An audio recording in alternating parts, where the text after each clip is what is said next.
Bob, Grindthorpe has got a fantastic reputation for musical excellence, but a fearsome reputation really for the way in which sometimes it's treated as conductors and the players alike.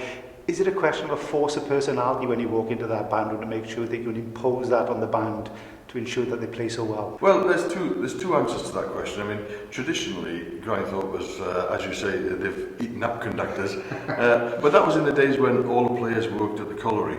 And you know, sometimes you got to imagine you're working at the colliery, you're getting money from the colliery for playing in the band.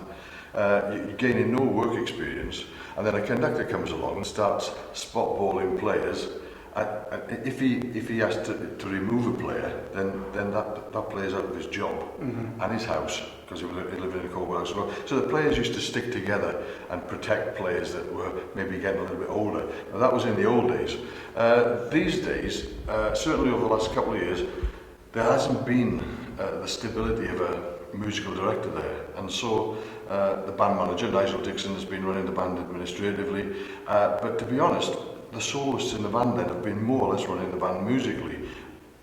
Visiting conductors have been coming in, the soloists have been advising on what tempos the music goes, the music that they're playing in the concerts, and so that's where it's been.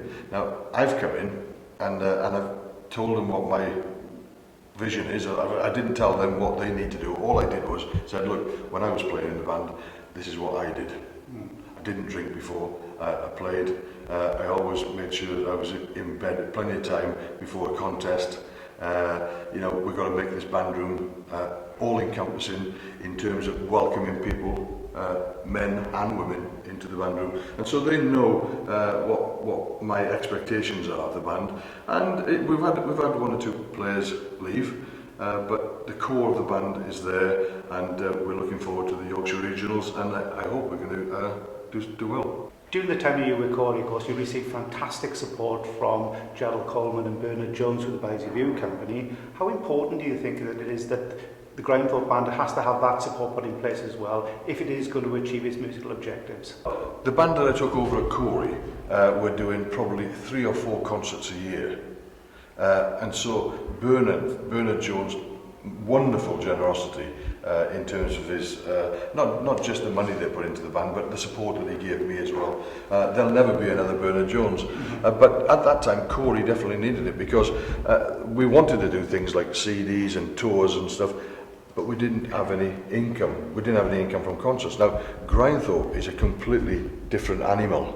They've got a lot of money coming in through their revenue in terms of concerts. And we are also looking at funding specific projects. The Grindthorpe Junior Band is something that we're pushing forward. So I think there is finances out there if you're prepared to do the projects. And if you've got all these concerts coming in, then there's revenue coming in from that as well. The thing is, you can only spend what comes in.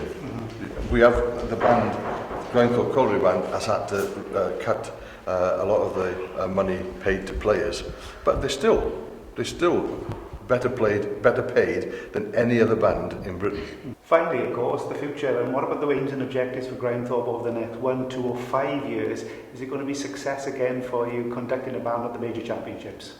What I see at Grindthorpe is it's a wonderful product, the Grindthorpe Band, as a brand. They're wonderful. They're known all over the world. Dare I say, I think they're probably the most famous band in the world. And I've travelled all around the place recently, New Zealand, Australia, America, Japan.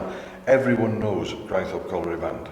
All we need to do is make the product a little bit better. We need to be consistently winning or knocking on the door of contests. I'd like to really improve that, and I'd like the image of the band. A lot of people on the outside think there's this sinister image of Grindthorpe, mainly because it's a coal mining band. And of course, when it was a coal mining band, it was male dominated. I see in the future that there'll be an equal amount of ladies in the band as guys. In fact, we've got already appointed 2 female players. It isn't my objective to bring females in just because they're girls. If we have vacancies in the band, we will generally look for the best player, and if that player is a lady, then that's what it's going to be. Well, many thanks for joining us for that. It's a busy time here down the Royal Welsh College. You can see all the students going ready for the lessons you're going to be taking as well. Many thanks for joining us. Thank you very much, Ewan.